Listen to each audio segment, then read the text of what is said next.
sneaky. I see how you are. It is a project that might appear in many different media formats, including, but not limited to, a feature film. See how he's trying to sneak that out there? Is it specifically a movie? Well, no.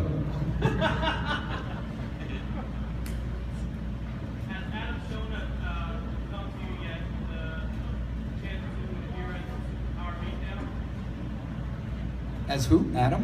Adam Shonen, Super Power Beatdown. He ever come up to you yet for maybe a chance to battle it out on Super Power Beatdown? If he has, I either A, don't remember it. Has he come up to you yet? Also you? I have people ask me all the time if I would do Power Smackdown or Beatdown or whatever it's called.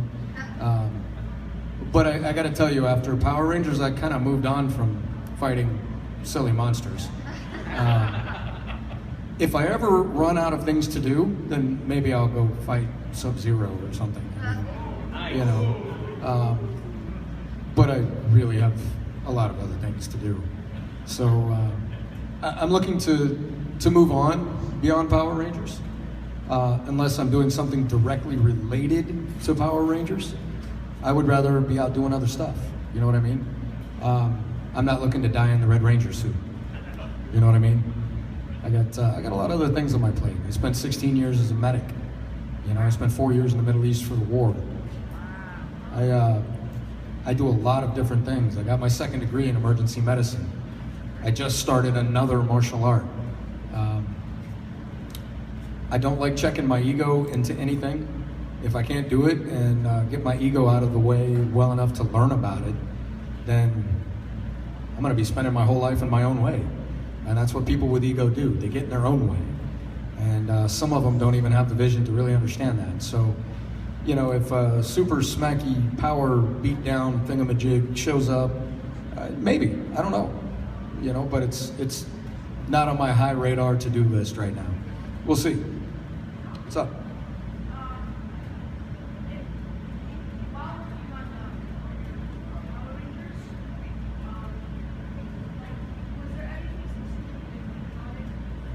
Was there anything specific I didn't like about Power Rangers?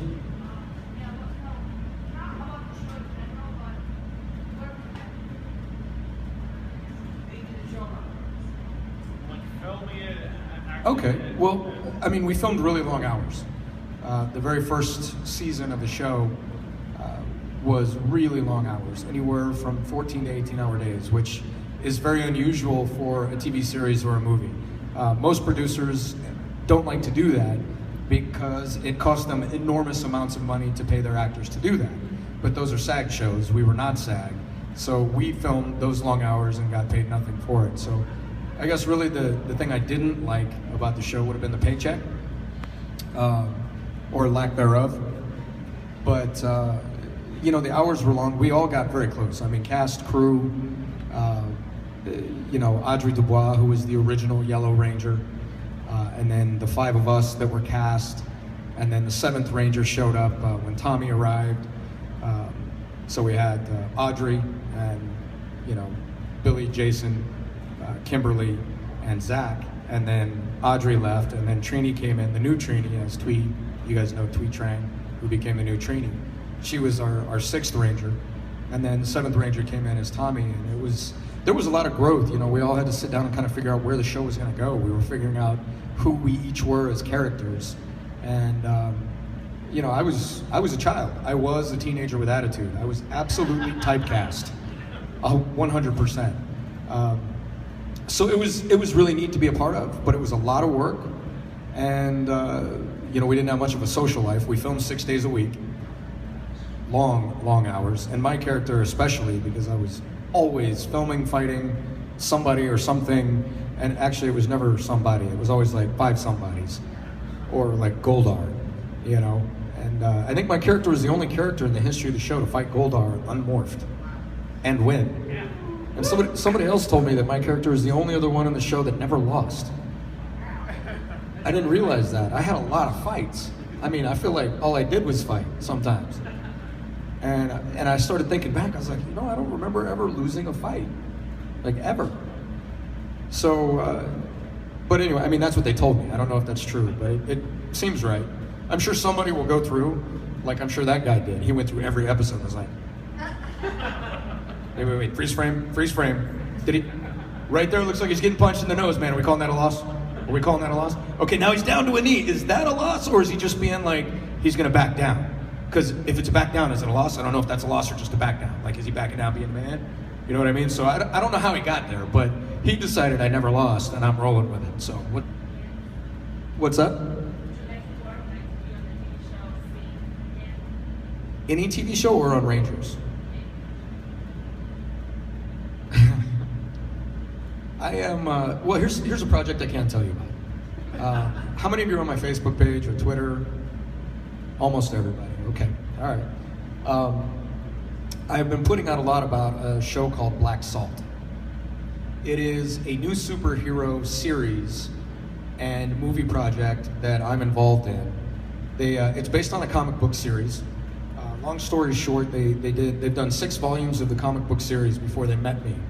The producer is Owen Ratliff, the director is Ben Ramsey, and they've worked on projects like Blade, they've worked on Bullworth, they've worked on some projects you would all know.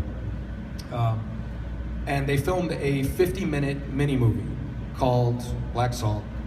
What they're doing, they're creating the first black James Bond type character with a whole kung fu, Chinese martial arts based background. And he's basically, I mean, in my time growing up, I never knew of like a black superhero. You know what I mean? I mean, I knew Zach, but when I was young, I never saw a black superhero. So this one will be something that's going to be really neat for everybody out there, especially, you know, the multicultural communities, black, Latino, because we're going to see all sorts of different races and cultures, and this guy is going to be, he's the big dog. So he's going to be there, and after they wrote the script and did the mini movie, which aired last month on Cinemax Go or Showtime Go, one of those things, and I think this month it airs on HBO, they met with me and said, you know, we'd love to sign you onto the project. And I said, well, that sounds really cool. What do you have in mind? So they're going to put me in the next volume of the comic book series, which is, I think, number 7. We're coming up with ideas right now.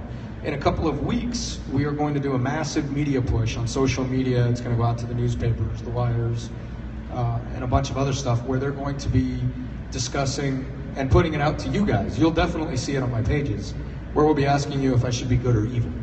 Should I come into the series as a good guy or as a bad guy? And you've seen me probably make a couple posts on it already, but there's getting ready to be a big blitz where you'll go to the Black Salt page and you'll get to click on a link and choose. And we're all trying to decide, you know, should I be a bad guy or should I be a good guy? So that's a project that I have coming up that may also turn into a TV series. So we're kind of waiting to see. It would be really cool if it was an HBO series. In that venue, if it was a SAG, meaning Screen Actors Guild, it's a union that protects actors, which Power Rangers was not a part of. I would love to be a part of something like that, a professional, well-run show that treats people with humanity, including like the crew. There's all the guys that hang the lights and do all the work behind the scenes that are the unsung heroes, and they need to be treated well too. So there's a reason for these unions, but I would love to be a part of something like that.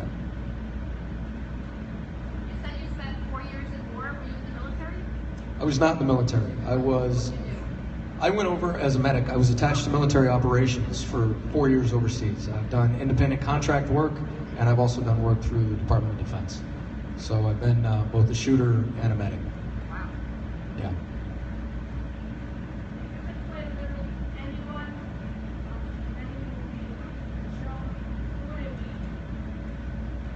Past or current?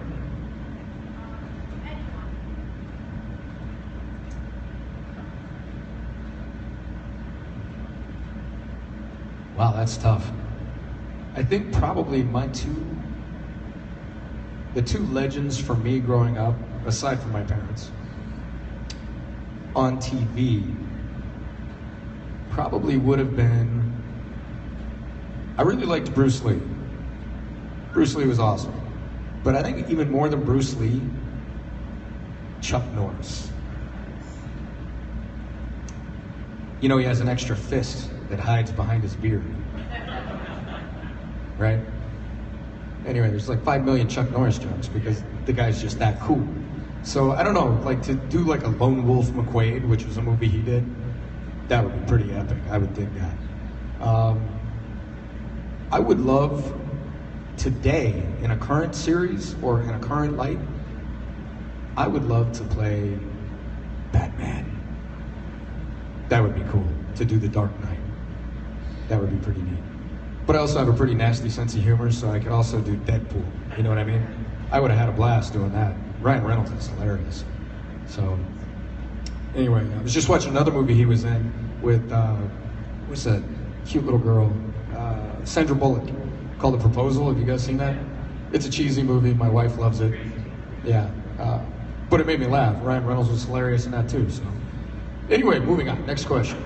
Shoot. So that martial art that you spoke of, is it Kempo? Does that have anything to do with Shane Lear?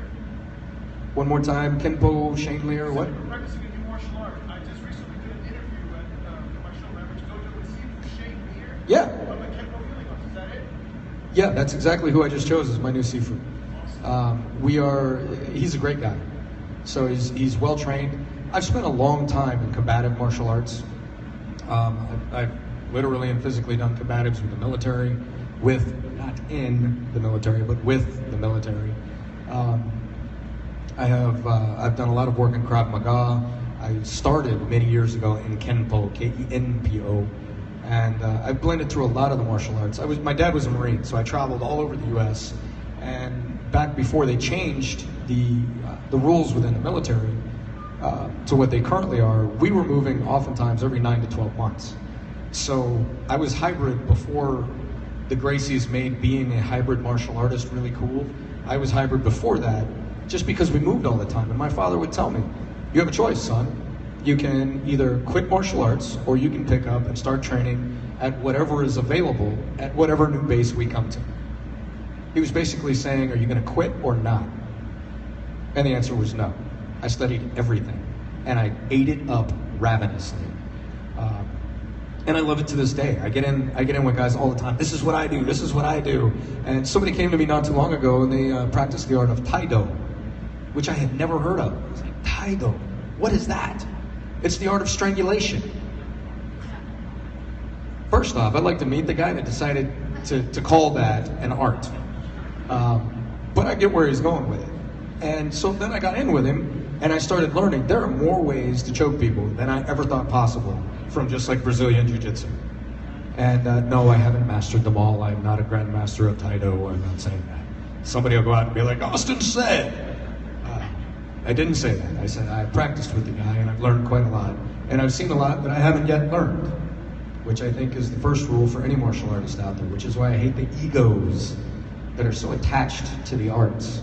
And I think that's one of the reasons I enjoy being hybrid, is because I'm never anywhere long enough to get in my own way with my ego. And you hear a lot of martial arts today in some respects. It really disappoints me because there's so much of this and that. And I feel like if you're into that, you should be watching WWF. You know, yes, Randy Savage, I'm Hulk Hogan, I'm gonna tear your head off with a banana peel. You know what I mean? I mean, that's WWF. And those guys are insane athletes in incredible shape. So, I mean, I take my hat off to them, but they're a hype show. You know what I mean? I don't want to see, well, it's too late. I mean, there are portions of the martial arts that have gone that route, and while I certainly understand that there are those that are martial artists who also are exceptionally talented and very good at what they do, who have gone that route, that's not my route. I'm old school, I believe in humility. And doing a lot of this, that's not where I come from in the martial arts world. That's not what I've been taught, and that's not what I taught. Nor will I ever teach anything different, which brings me back to Sifu Lear, which is why I work with him. The man has no ego. And he also practices in some of the healing arts. Those of you who have heard of yin and yang, right? Balance. Well, I've spent 16 years as a medic. I've learned how to heal the body. I've learned a lot about the body. And being well-trained on the body, its anatomy, how it works, and the martial arts, being good at one has made me much better at the other, both breaking it down and trying to put it back together. So there's a lot there. And who knows where I'll go after that. Sifu Lear and I were looking at taking 50 people to China later this year to train in a 2,000-year-old temple. We're actually pulling together the details on that, and I'll probably be putting that out in Black Belt Magazine and Inside Kung Fu, probably sometime later this year. We were scheduled October, first week of October. We're actually going to move that to April of next year because I may be filming on Black Salt. So, and I'll study another 15 different martial arts before I die. And I may or may not pick up a black belt in each of those. And people get on it all the time. Oh, the highest rank you ever got was a second dan. Yeah. And what? What does that matter? Why is that important? And I'll tell you why that bugs a lot of people, because they're so hung up on rank and title and position and prestige.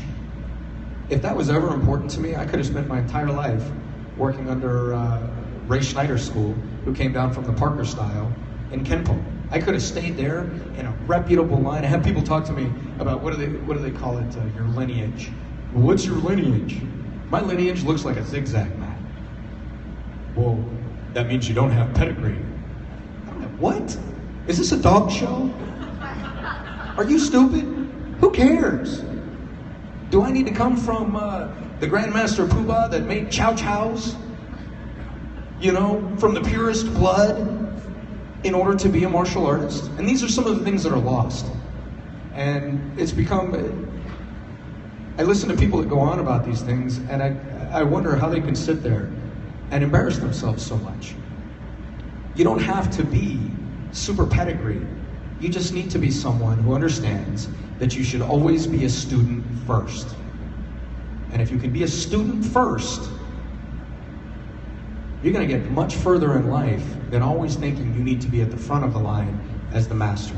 And the very best masters out there, most of the time, won't let you address them as master or sensei or sabonim or sifu. They may allow you to, out of respect, if that's what you want to do. But most of the time, what do you want to learn? At least in America. Overseas, it's a little different. But you can learn so much more if you can shut up, put your ego out of your way, and just listen and learn. And turn around and teach a little something on the other side. And then maybe those people learn, and then you learn more in turn. I learn more just watching sometimes than I do getting up and running through a formal class for something, whether it's combatives or Krav Maga or whatever I want it to be. So I kind of went on a rant there. I apologize. I get a little tired of all the big mouths in the martial arts world today, but it's become a media show. Again, not that they're not super talented and very capable, but I'm not into the monkey shows and big mouths. Never have been. I have no respect for that portion of the martial arts.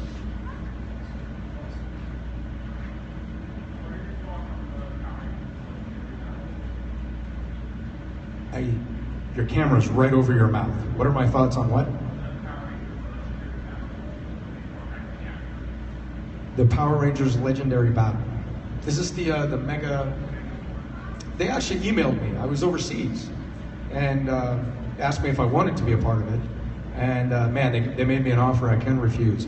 If I was going to leave the current contract I was under with the Department of Defense, destroy my security clearance in order to do so by breaking that contract, fly to New Zealand for a week for a paycheck consisting of $1,000,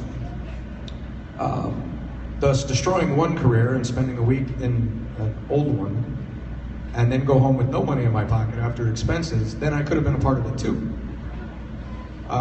Needless to say, I told them exactly that, and told them if they had a real offer, that I might consider that. So I haven't seen the episode. They did ask me to be a part of it, and because I'm such a soft-spoken guy, well, I haven't heard from them since. So, well, it's not true. We did have a short discussion about the new movie, and I have no contract, so I'm not a part of it as of now, but who knows what the future holds.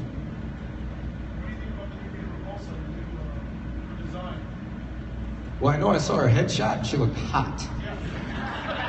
So she looked nothing like the original Rita Repulsa, but she looks hot. So they got at least that part down. Well, actually, the original Rita was not hot. Sorry, if you're up there. But she's definitely hot. I'm like, okay, blonde Rita. On a scale of 1 to 10, yes, please. Kind of went over it about how you got into the show and how it started off. Can you just tell us about how it was being in the so-called phenomenon of the show, and then also how is it all these years later? It's still big, I think, as it was years ago. Like, how is it for you personally? Mind blowing. When I left the show, there are a lot of people who've come out and like, Austin left the show, he abandoned the fans, blah, blah, blah. And, I knew that we were part of a massive TV series. That we knew. Producers told us that, and that was pretty cool. It was probably a good year before we really got to experience you guys as fans when you were little. It was probably a year before we finished filming a ton, where we actually got to go out and meet people. I think Universal Studios in '94 was the first time for me. Was that the Dare program for Disney? No, we worked with Dare also. This was an appearance we did at Universal Studios in Hollywood. It was supposed to be one show with like 2,000 people. In the amphitheater they had, there was like 1,000 or 2,000 people. Well, when people started camping out at the entrance to Universal Studios 2 days before, and the LA freeway got backed up 8 miles into downtown LA with traffic, and it was making all of the national headlines on news coverage, they figured out, and they sold out. I mean, like that. They're like, we're gonna need a bigger amphitheater, and we might have to do more than one show, or we're gonna have a riot. And so they did that. We ended up, I can't remember if it was 4 or 5 shows. We ended up breaking Universal attendance records. They packed it. I remember the little Power Ranger kiosk that sold toys, sold out, and riots broke out. They got overrun. Your moms and dads were pissed. They were like, how do you not have enough Red Ranger, Yellow Ranger, Gold Ranger toys? They were not happy about that action. So it was insane. I remember getting up on top of this huge 20-foot platform. I did this big backflip off of the platform down onto the stage in front of everybody, and there was a pyrotechnic explosion. And we'd rehearsed it a million times. So I was like, oh, okay, another fight, big backflip. I love stuff like that. If it's dangerous, sign me up. And we got there, and I remember the first time I stepped out in front of the live audience. This was new for me. I hadn't experienced this yet. I had the helmet on with the visor. How many of you have ever worn a helmet? Reproduction or original? Okay, so you understand how darkened it is. It's like a dark pair of sunglasses which you're looking through. So I get up there, and it was super dark. Well, the crowd was kind of blacked out too, because all the lights were down there, and all the lights were up on me. And the crowd was just raging, Jason, Jason. I was like, wow, I'd never experienced that before. So that had like the hair on my neck standing up. And then the second I hit the stage, Star Trek when they go to warp speed, how there's like the stars and then they go to these long streaks. Every flash from 10,000 or 6,000, it's either 6,000 to 10,000, I don't remember how many it held at a time, immediately just da-da-da-da-da-da. It was crazy. I felt like I went to warp speed instantaneously.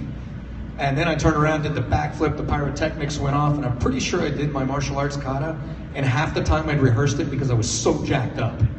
And then we sat down, and it was just Q&A from so many parents and kids. It was insanity. Tom Brokaw, who was the big dog in the reporter world at the time, ended up leading the story back when Nancy Kerrigan was a big story. So he was like, Nancy Kerrigan with the crowbar, and what did he say? And what could be a bigger story than that? Well, how about the Power Rangers? And then there's aerial footage of the highway down into downtown LA, and us on stage, and questions and cameras. And I was like, That was me. I was there for that. That's so cool. So that was kind of my first experience. But I remember the first time I met a fan, this little boy was hiding behind mom's leg. And she came up and she's like, well, my son, you know, he really wants to meet you, blah, blah, blah. And he kind of came up and he poked his head around and he's looking up at me, but he's, you know, big doe eyes. And that probably hit me hardest in the heart because he was looking at me like I would have looked at Superman as a child. And I remember feeling so out of place. I was like, man, I'm just a teenage boy. How come he's, I mean, I understood why he was looking at me that way, but I didn't really understand it because I still felt like just a normal dude, you know, and I felt uncomfortable and overwhelmed with love at the same time, you know what I mean? It blew my mind. And I think that was really the first time where I started to understand that we weren't just a popular show, we were something that a generation was falling in love with. And it wasn't until 20 years later, well, almost 20 years later, where I came back. I didn't know the convention world existed. I didn't know you guys were out here doing this. I actually talked to Walter Jones. We ended up talking, I was on the Kuwaiti-Iraqi border. And I was like, hey man, I'm tired of this. I'm coming home, dude. He's like, you should check out what I'm doing. I'm going to conventions, meeting the fans. He's like, dude, they got amazing stories. They all grew up. I was like, no, they didn't. Stop it. They didn't grow up. What? No way.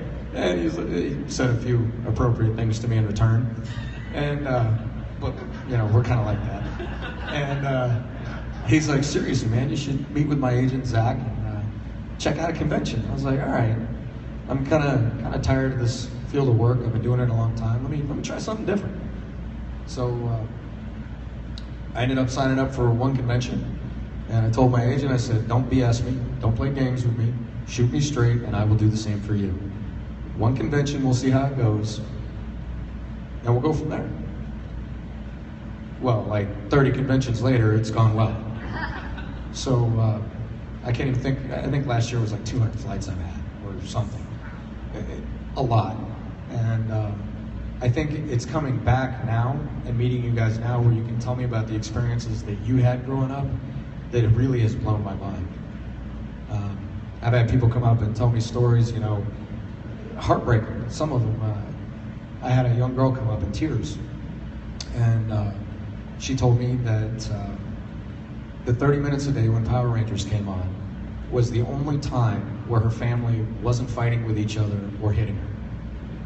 It was the only time they sat down as a family and did anything together that wasn't violent or hateful.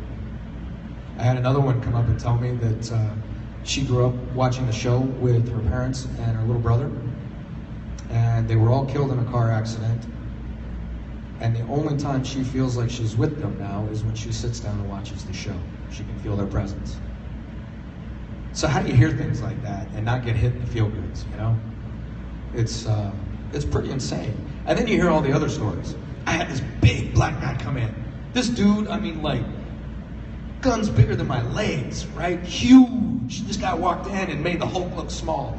Not quite, but you get my point, right? This dude walks in, and he's looking down at me. I'm like, what's up? He's like, how you doing?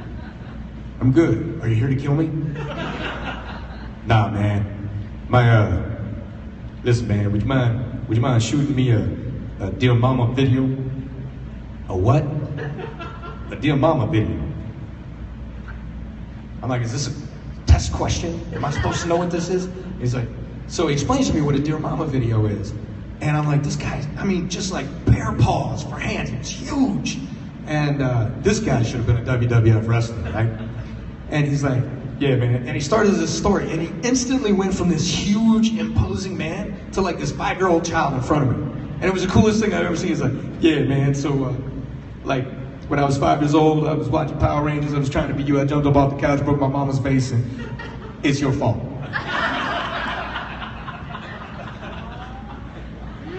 I was like, okay. All right, I'm gonna go with that. You're not the first guy to tell me that. He's like, so would you mind shooting this video for me and apologize to my mom because I broke her face?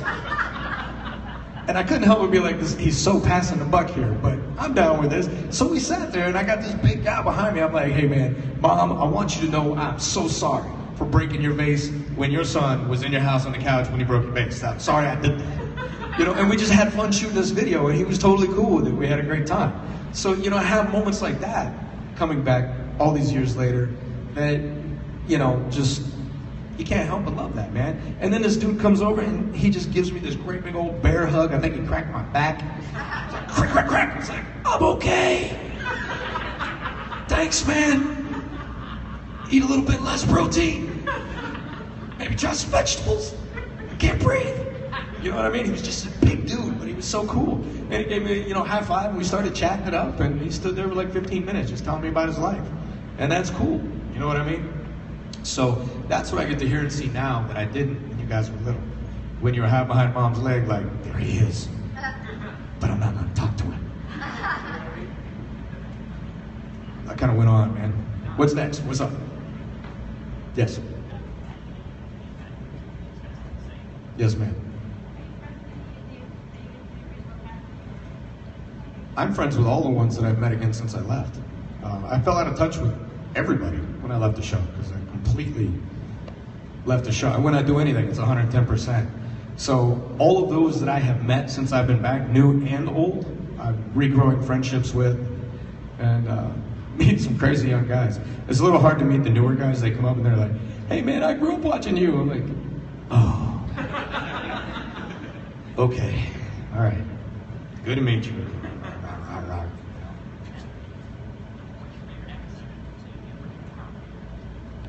My favorite episode, probably the unaired pilot. Just because it was really my starting point. It's where I began and started figuring out what Jason is and who he was going to be and how he was going to be. And I wasn't an actor, so I learned everything about acting starting there. Yes, sir. Oh, no, I'm going to give the microphone to someone who has a question. Oh, okay. All right. Yeah, man. How was filming the show versus doing the movie? Well, I think the first big portion, you know, if whoever's going to ask a question next, raise your hand so we can get you the mic. I think probably, the first immense difference for me immediately was how much money they spent just on the sets. Like when you went to the first season of Power Rangers and you saw how the set was built, there was like duct tape and bubble gum holding everything together. They're like, "Oh, well this dashboard's supposed to have 5 million blinking lights on it." And I remember watching people have conversations, and I was like, well, if you just smash the background, which means make everything in the background of the lens foggy, and you just have one panel working, they'll just see a bunch of lights blinking, and it'd be too blurry for them not to see the other 500 that are there that aren't actually blinking. Like, that was how we did things on Power Rangers. There was no money for anything. And then we got to the movie, and they built just this monstrosity of it. Bigger than this whole room was the interior of the volcano where I got dipped with Amy Jo to be evil. And I was blown away when I walked into set. I was like, is this NCIS Miami? What show is this? This is Power Rangers? No, we got the wrong address. We need to go down to like the ghetto down here. Well, I'm sure. Yeah, we're not shooting in the gutter over there in the corner? Come on, I know better. What is this? But yeah, so it was pretty insane. They brought in some great actors. Divatox, Hillary Shepard, hot, right? Come on, guys. I know. All right, super hot. Here's something you didn't know. She was 3 months pregnant when she filmed. You hear all the guys, oh, and the girls are just grinning like, they are sneaky. Let me tell you, they know how to hide some business. All right, but. That was kind of how that went. And I thought it was pretty cool because I was still like, you're hot. And I was single. And she wasn't. So it still sucked for me, but I thought she looked pretty cool. All right. Was Jason deliberately written in as like the strongest character in Mighty Morphin Power Rangers? Was he like the best fighter there? You know, like, because I noticed that in the Power Ranger Turbo, a Power Rangers movie, the sequel to the first one, you're always taking the crap out of everybody, especially Tommy. You know? That must be why I've never been defeated. I don't know. I think that's a question really for the fandoms, and I hear that's a hot debate. I would tell you that really it's up to you guys. It's up to your imaginations. I don't think Jason, if I'm going to speak as Jason right now, then what I would say is that I'm not the greatest at anything. I don't need to be the best at anything that I do. I just need to be the best that I can be and always take care of my team first. And I think that's what Jason was meant to be. He was meant to be walk softly and carry a big stick. You know what I mean? Where there were other characters, I think, that were written to be more WWF, big, flashy. And still very capable. Still very capable. No disdain for what they were capable of. But they were meant to be in your face. That wasn't how I developed my character. I know what they wrote, and I was designed to be the lead of the team, the heavy hitter, the big dog, no questions. But that's not how I portrayed my character. So, I don't know. You know, how I did will probably still be debated long after I'm dead. We'll see. But, you know, there's always others. There's always a team. That's the way I was overseas. I retired a command captain out of my operation. My team was always first. Always first. So, that's the way it should be in a lot of jobs and operations. Not just ones where lives are hanging in the balance. So, good question. Can you talk about what led to your return as the Gold Ranger? And when you did return, did it feel like, oh, boom, like you got right back into it? Or did it take a while to get back into the groove of it, being in this a new one and all that? Well, they actually approached me for the second movie and the Gold Ranger at the same time. And it was Shuki Levy who called me in, and he brought me out to a set where Blake Foster wasn't even a part of Rangers yet. He was filming some movie with a dog. I can never remember the name of it. He still had that cute little bowl cut. He was, you know, cute little kid. And now he's huge. Like, what did they feed you? Wow, he's a big boy. But I love him to death still. He's good peeps. So anyway, I'm sitting down with Shuki on this set, and he's like, so, you know, would you like maybe to come back as Gold Ranger? 17, 20 episodes, maybe do movie, blah, blah, blah. You know, what do you think? It's been a long time, blah. You know? I'm like, let's talk contract. Because I left the show, I stood my ground, and I did it for all the Rangers. So that the show would get better. And eventually it went sad because of what we did. Some of the Rangers stood with me, others didn't. That's all right. Everybody's got their own, you know, their own mouths to feed. So, long story short, we got to talking about it. I was like, Shuki, I didn't say it like this, but I'm going to say it like this now because it's fun. Shuki, if you decide really to pay me and treat me with respect, I'll consider it. And, you know, it was right time, right place. And he came up, you know, I wasn't going to buy a new house or take care of my parents, but I could pay my rent, you know, without going hungry the next month. And so I signed on. So, but I'm one of those people, it really doesn't matter how much you're going to pay me if I don't believe in the project or if I believe there's a lack of respect involved in it. I don't care what the paycheck is. I promise you I'm out the door if you don't fill all those things out first. You know what I mean? So that's why I went into the business I went into. You know, EMS, fire department, tactical medical operations. It was something I knew I could be proud of. It was something I knew I wouldn't mind telling my babies about and when they grew up. And when I look at this face in the mirror and I shave every day, I can be okay with what I see. You know what I mean? So I apply that to everything that I do, or at least I try. I'm human, I fail too, you know, but just try not to fail at the same thing twice, right? Were there any specific monsters that you felt uncomfortable about? You mean I really didn't like to fight? Not only that, but like their design in general. Besides all of them? Woo, a lot of them. Okay, so, I mean, Power Rangers. As my friend Karen Ashley says, it's Power Rangers was rated G with extra cheese. And I can remember there were times, because we shot so fast, we would shoot sometimes 2 or 3 episodes in a single week. So they would line up all of these scenes, like here we are in the command center, and we would shoot 3 different scenes in the command center at the same time from 3 different episodes. So most of the time, we weren't even really sure what we were shooting. Ask the guys, they'll tell you. They'll be like, yeah, we have no idea, because we never shot one entire episode and then went to the next and then went to the next. So oftentimes I had no idea really what I was going to be fighting until afterwards. I would go into ADR, audio digital recording, and then I would see this monster that I'm fighting. Or maybe when I got to stunts and I would get out there, if I was actually doing the fighting and I could see the stunt guy. And we used to laugh about some of the monsters, Eye Guy. One of the guys that I hated was Pineapple the Clown. And that was just because of one line that I had that I hate to this day. But we figured out that they were losing ideas. I mean, picture 15 writers around the table and they're all sitting there, hey man, we need another monster. We're on number 855 million. Which one should we make for this one? Well, we did the pineapple guy, we did the pig, we had, and they start listing them all off, and then they just stare at each other like, I'm out of ideas. And then one of the writers, maybe who was female, came in and maybe put her purse down on the table, and it was a pink purse, and one of the guys went, I got it! And we ended up fighting a pink purse. I don't remember what its name was, but it was a purse.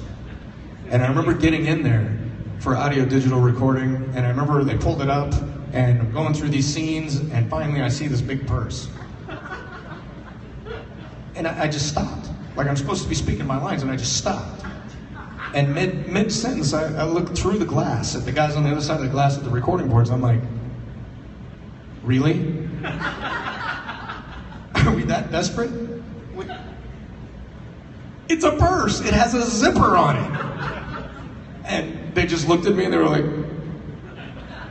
because they had no control either. So the purse guy was probably the funniest one I fought, because I just couldn't believe I fought a purse.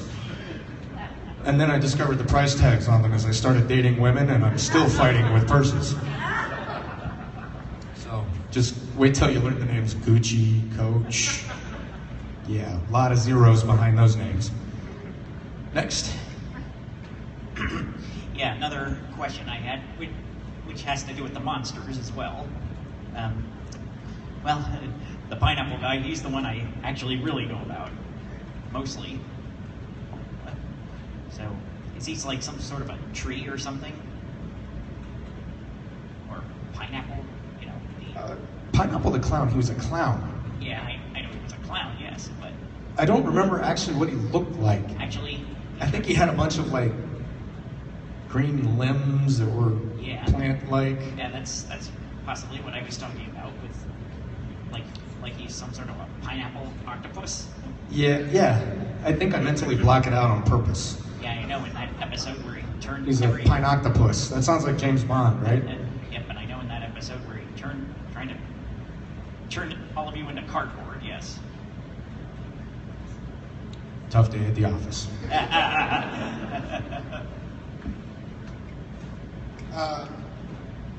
Apple or Android? Apple. I everything.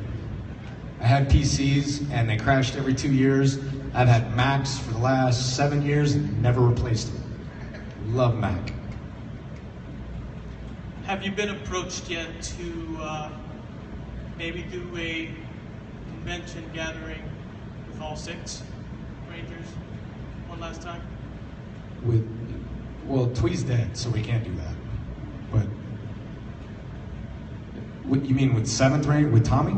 The 7th Ranger? Including Jason David Frank. No. Actually, not since the Mega, what was it? Mega Force SmackDown? Super Mega Force. Super Mega Force. All right, yeah, I'm mixing names and stuff now. That was the last time I was approached, but I... Yeah, I think the issue is that they can't get us all, because we all have so many different schedules between shooting and filming and pictures and children and wives and husbands and, the Holy Roman Pope and all this other stuff that everybody's got to coordinate to get together.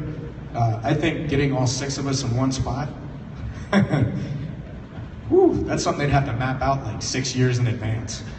Because I know my schedule for the next 2 years is jacked. Totally busy.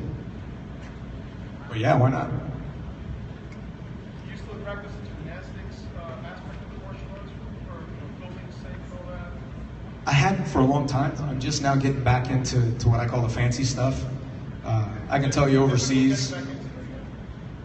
Would I ever get back into what? Is it difficult getting back into it? No. I mean, really the biggest issue, I mean, I've got a lot of injuries. Things that, well, I had some injuries. I'm just gonna leave it at that. And when I first came back, I spent a lot of time trying to rehab things, fix up things that have been pretty damaged. But I'm getting there, slowly but surely. As far as, all the fancy stuff goes, we really didn't have a need for flying sidekicks in the Middle East. That doesn't go well against the guy with the rifle. And then flying jump spinning crescent kick, or you're gonna get shot the second you go because it doesn't work that way.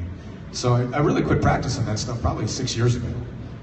Anything hand-based where both my feet stayed on the ground and was very quiet and sneaky but exceptionally effective, that's where I focused. Now that I'm back, I'm hanging out with some of the guys. I just finished a project in LA, which is where my hair is blonde. And I was like, wow, I need to get back to this, tornado kicks and butterflies and, all sorts of stuff. I had one kick that was a signature kick that I was working on towards the end when I left the show that I actually haven't ever seen anybody else do.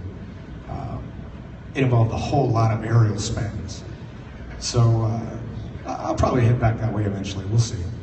I'm not in any hurry because I'll tell you what, you look at guys like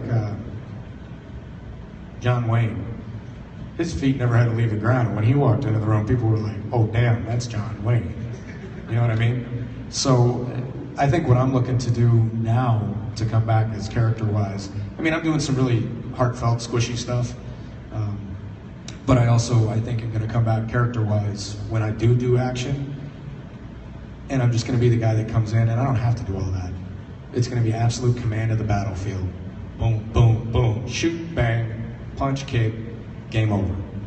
And that's very Krav Maga based, which after my time overseas, I kind of struggle with the fancy stuff because it's just, you never see it on the battlefield, ever. Because it's not just useless, it'll get you killed. You know what I mean? So it's forever changed my perspective on the arts. And I'll come back to it, but I'm not dying to be there. So it's a good question though. How you doing? I got here late, so I'm not sure if anyone asked this or not. But You're late. You're cut off. Next. No, I'm kidding. Go ahead. where do you think the character Jason is now? Like, what do you think he's been up to since he's wasn't a Power Ranger? Like, where do you think he would be in like 2016?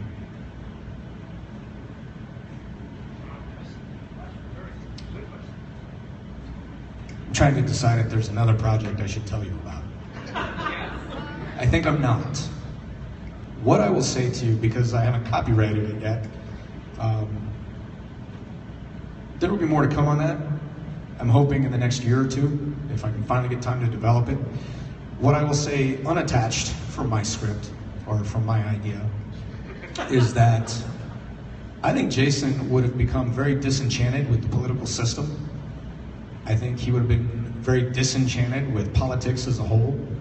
I think he would have not been Democrat or Republican. I think he would have been third party. I think he would see that while you and I go to work every day, or every other day, or at least every month, the people that run this country get 3 months off and go to their summer home on some big white house because they're a congressman or a senator. I think he would be not very happy about that while he went to work those 3 months. The people that are running his country and taking his tax money weren't. And I think at some point, I don't think he would have gone vigilante, but I think he would have been looking for a way to have positive effect on very negative people without breaking the law or being outside of it. I think he would have been looking to make a difference and do it without ego. Do it in the dark, very quiet, and just drop people off at the police station door, with some videotape or something. That's where I see Jason going. I think he would have been tied into a lot of things like news and media, understanding that a lot of media is owned by a liberal side of the government and very few are owned by the Republican side or conservative side. So I think he would have looked at both and tried to decipher where the truth really is. And I think he would have tried very hard to figure out what the truth is and get it to as many people as possible while still getting some of the scum off the street. Ish. A quick one back to the Golden Ranger because it was just so cool to have you back on the show. Was there a reason why you never got a Zeonizer? You just I don't really like to talk about that, man. Oh, I didn't mean to. So Sorry. what? New question. Was there ever a reason? I didn't need one. Okay. You know, that's how I roll. Like, it's morphin' time. It felt like you were kind of like the out, like everybody's role was changed, and then it's like you. Yeah, I had my own thing. I was like, is that what y'all are doing? Okay, that's cool. I'm gonna do this. And then I just set up my own thing. Yeah. I remember sitting there talking with Koichi at the time. He's like, okay, so what do you, he's very Japanese. And so what do you want your morphing sequence to be? I'm like, well, what are they doing? And he was like, or whatever it was they were doing. I was like, no.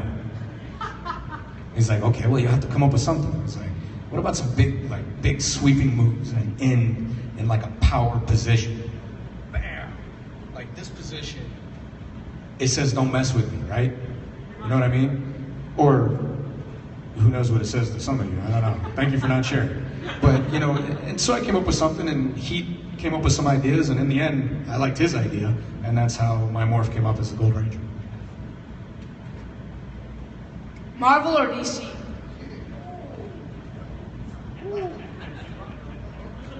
It's serious now. Ooh. I don't know, man. I love Spider-Man. Fantastic Four, Iron Man. When you were talking about Jason's like future, he sounded like Batman. Yeah, and I like Batman too. Yeah, actually, it's probably not a far cry. Except I would, you know, Jason's not rich. Neither is Austin. So I don't know. I don't have his $1 billion budget. I don't know, buddy. I love them both. Can I mix them up? Can I make it like D Marvel or Marvel C? I don't know.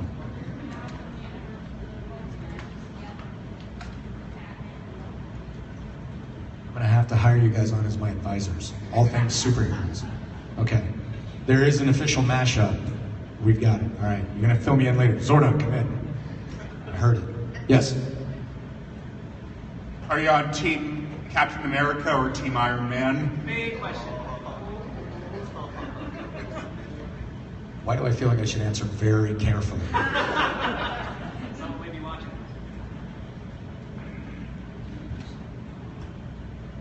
Well, I got to meet Chris in Salt Lake, so I've actually met Team Captain.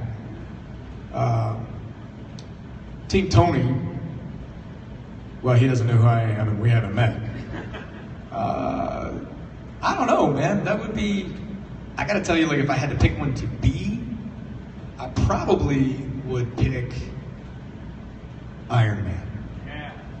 Just because he's got really cool cars, he gets all the hot girls, and I love his suit.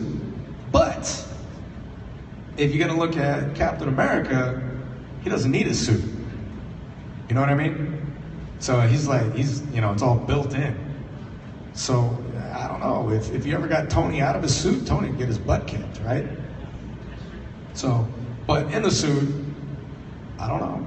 I don't know. But if I had to pick one, Tony Stark has probably got a sense of humor more like I do, so I'd probably have to go with that. I already did my clean-cut superhero, play by the rule book sort of thing. And Captain America's pretty clean-cut. He's just an older iteration of Jason. So, yeah, Iron Man, I think. I'll wait for my Facebook page to blow up later now. It's another question about monsters. Which monster, I guess, scared you the most, if any of them were scary in appearance? I know as a child, Lord Zed gave me nightmares for 3 years. He was terrifying. You know, they had been beating into our heads the whole first season, you know, this is a kid show, it's a kid show, it's a kid show, and every monster they brought out was absolutely not terrifying. I remember looking at them and trying not to laugh. Saying my lines with a straight face was a struggle. And then they brought in Lord Zed when we built our second set. And I remember the first time I saw him on set and I looked at him, I was like, are we still a kid show? Who skinned him and then put him on our show? Because when you see him up close and personal, you could see the veins and vessels in his muscle. I was like, 5-year-olds are still watching this, right? And they're like, it will be fine, you'll be okay, all right, Austin, here's your line, do your job, do your job. Like, okay. So I understand he gave you nightmares. I called him. I knew this guy was gonna have nightmares when he walked onto my set. It was like, Zed, you're gonna give this guy, 20 years from now, I'm gonna meet him, and you're gonna give him nightmares for 3 years, and it's your fault. I knew it, man, I'm there for you, dog. Oh, was it true that Urkel was in the Alpha suit? Or Jaleel White? I read a rumor somewhere. He was in the Alpha suit. Is that true? I have heard a lot in the last couple of years. I have never heard that Urkel was Alpha. Thank you for that. I'm going to use that at some parties. Alpha Urkel. Urkel Alpha. Urkfa. Urkfa. Urkel 5. Oh, man. Yeah, there's definitely going to be some party jokes coming out of that one. Okay. No. Actually, the very first Romy was a 5, she might have been 4'8". Don't shoot me if you see this on the video, Romy, I don't remember how tall you were, but she was a little bitty. And she had this super long red hair, and she was cute as a button, sweetest girl. And they stuffed her in that doggone thing for 18 hours. And because the box was very tight in certain places, she was full-figured, so they had to do there was a lot of tape involved. And I remember seeing her at the end of the day when they would peel this thing off of her, and she was extremely uncomfortable. She is probably one of the unsung heroes, along with the putties, that don't get enough attention.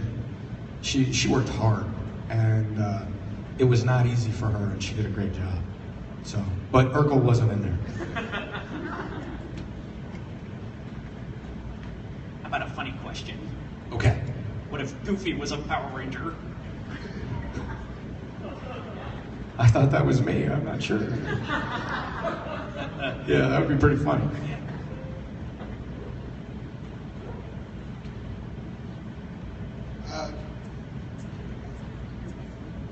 Pressure. Come up with it, you're almost there. You're almost there. John Jones or St. Prue? What? Oh, are you a UFC fan? UFC? Yeah. No. No, okay. All right, cool. Did you happen to see the Power Rangers fan film, the James Vanderbeek one, and did you have any thoughts on that? I did. I put out a video on it too. I'll tell you this. Professionally, it was exceptionally well done. The design was great, effects were great, storyline was solid, direction was great, actors did a solid job. It was well produced, the edits were very well done. And it kind of reminded me of, Batman in the 1960s, pow, bang, boom, and then The Dark Knight today. That's kind of what he did with it. He took it all the way to 2016 in a heartbeat. So I thought it was well done. I'll tell you that I wouldn't let my son watch it. I'll tell you that when they had Zachary sniffing cocaine, I was like, what? Can we get a little more stereotypical? You know what I mean? That kind of irked me. I don't like judgment or stereotypes, even though some stereotypes are really there because they're really applicable. But, to have a black man snorting cocaine on the Power Rangers really kind of irked me, personally. I didn't think that was the timer. New Jack City, okay, try it there, but not Power Rangers. But I thought it was well done. It didn't feel like my show. which I think was what he was aiming for. So kudos to him, job well done. Wasn't what I would have done. They did finally figure out how to kill me though. Surround me with machine guns before I know they're there and just open fire. Imagine if they'd done that in episode 1. Okay, next. Have you seen or heard anything about the new Power Ranger movie that is in production right now? Just that Rita's hot. No, I really haven't. I did have some discussions with Saban Brands, and that really have led nowhere. So I don't know what to tell you. I know that I think, and I may be messing up his name, Decree Montgomery. He's reached out to me on Twitter. We had a brief exchange, and at some point I thought maybe we would talk, but we haven't. So if he wants my advice, he knows where to find me. And I wish him the best. They're stepping into some huge shoes. I mean, to be 18, 19, stepping in to reboot a 20-year series. I don't know that these guys really know what they're getting into. They got some work cut out for them, and I wish them all the best. I really do. So we can all lose our mind. Do you mind morphing? Why don't I do that at the end? All right, cool. As long as you do it with me. Oh! You got a morpher? Because I can just lend you mine. That's the thing. I was pretty sure somebody else here had a morpher. Alright, somebody give him a morpher. Or take mine, I'll take mine. All right. So is it time? Are we wrapping up? Is that what you're saying? Okay. Can I join you up there? Yeah, come on. Snap. It's not for famous people. It's just for people dumb enough to let everybody point cameras at them. That's what people do up here. All right. You guys don't get to sit down for this. This isn't this isn't at home. Come on. Get up. Well, he's hyperventilating. I'm gonna count to 3. I'm 13 years old again. I wasn't gonna say anything. All right, so on a count of 3, you guys gotta hit it with me. I wanna hear it from your gut. All right, like I say. Are you down with that? You just gotta say it like you own a joint. Alright, cool. All right, you ready? Ready. 1, 2, 3. Tyrannosaurus! Tyrannosaurus! Where's the sauruses? There's a Tyrannosaurus. Best looking Tyrannosaurus I ever. All right, not bad. Thank you guys. I appreciate it. Good questions.